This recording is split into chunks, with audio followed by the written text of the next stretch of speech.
नमस्ते। आप सुन रहे हैं योग नमस्ते एकेडमी पॉडकास्ट, जहां हम आपके लिए लाए हैं योगाचार्य भारत के वीडियो की बेहद उपयोगी और जीवन बदलने वाली समरी। आज के इस एपिसोड में हम बात करने वाले हैं श्रीमद् भगवद गीता को जीवन में उतारने का प्रैक्टिकल तरीका। इसमें आप जानेंगे श्रीमद् भगवद गीता को समझने के लिए सबसे पहली शर्त क्या है, धृतराष्ट्र, भीष्म, संजय और अर्जुन में से हमें किसकी तरह बनना चाहिए, और रोजमर्रा की जिंदगी में इमोशनल ब्लैकमेल से कैसे बचें। संक्षिप्त म्यूजिक। तो श्रीमद् भगवद गीता को अक्सर ज्ञान का सागर कहा जाता है, लेकिन योगाचार्य भारत का जो विश्लेषण है वो बताता है कि इस सागर में उतरने से पहले एक शर्त है। हाँ, और वो शर्त ज्ञान की नहीं बल्कि एक खास तरह की मनस्थिति की है। बिल्कुल। आज हम इसी पर बात करने वाले हैं कि गीता को जीवन में उतारने के लिए आखिर वो कौन सी चाबी चाहिए। और ये चाबी बहुत दिलचस्प है। मतलब आमतौर पर हम सोचते हैं कि पहले ज्ञान आता है, फिर हम उसे अपनाते हैं। हाँ, लेकिन योगाचार्य भारत यहाँ ठीक इसका उल्टा कह रहे हैं। वो कहते हैं कि समझने के लिए पहले शरणागति यानी कि पूरा समर्पण करना होगा।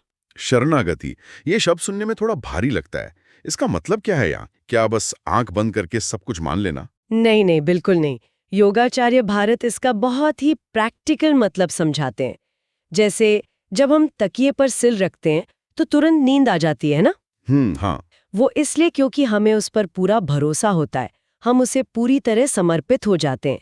या समझिए कोई कलाकार है, वो अपनी कला में इतना डूब गया कि उसे समय का पता ही नहीं चला। बस वही अवस्था शरणागति है। अच्छा, तो ये एक ऐसी स्टेट है जहां हमारा अहंकार पीछे हट जाता है और ज्ञान को अंदर आने की जगह मिलती है। बिल्कुल। तो यहां से एक सवाल उठता है, महाभारत के युद्ध में तो इतने बड़े बड़े ज्ञानी थे, फिर भी गीता का असली सार कुछ ही लोग क्यों समझ पाए?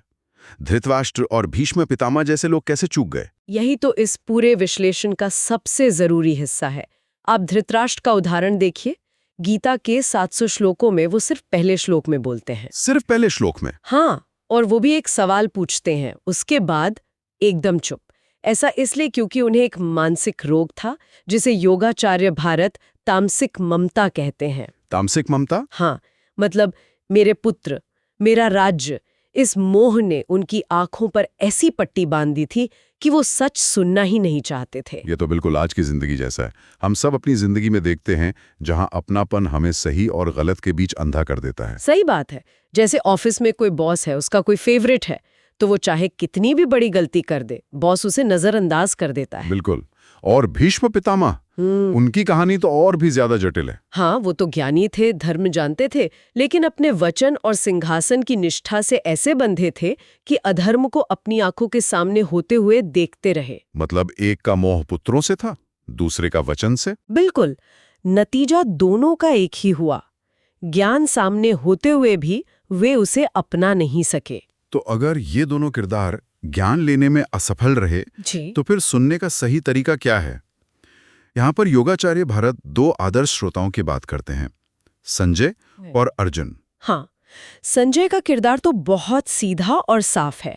संजय का मतलब ही है जिसने अपनी इंद्रियों पर, अपने मन पर संयम साध लिया हो, सेल्फ डिसिप्लिन। अच्छा। वो बस अनुशासित होके सुनते हैं, बिना किसी जजमेंट के, और उसका नतीजा वो सुनकर ही आनंद में पहुंच जाते हैं, कोई कंफ्यूजन नहीं। लेकिन एक मिनट, अर्जुन को एक आदर्श श्रोता कैसे कह सकते हैं?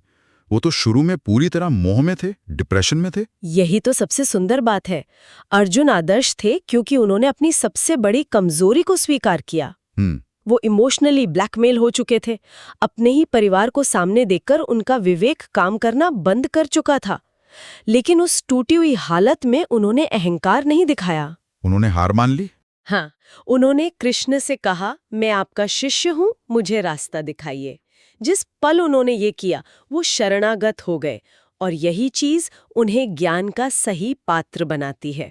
तो इसका मतलब हमारे पास दो रास्ते हैं, या तो संजय की तरह अनुशासित और शांत मन से सुने, या फिर अर्जुन की तरह अपनी उलझन को, अपने कंफ्यूजन को स्वीकार करके मदद मांगे। बिल्कुल। और ये आज की जिंदगी पर भी सीधा लागू होता है। हम हर रोज इमोशनल ब्लैकमेल का शिकार होते हैं। इसका कोई उदाहरण?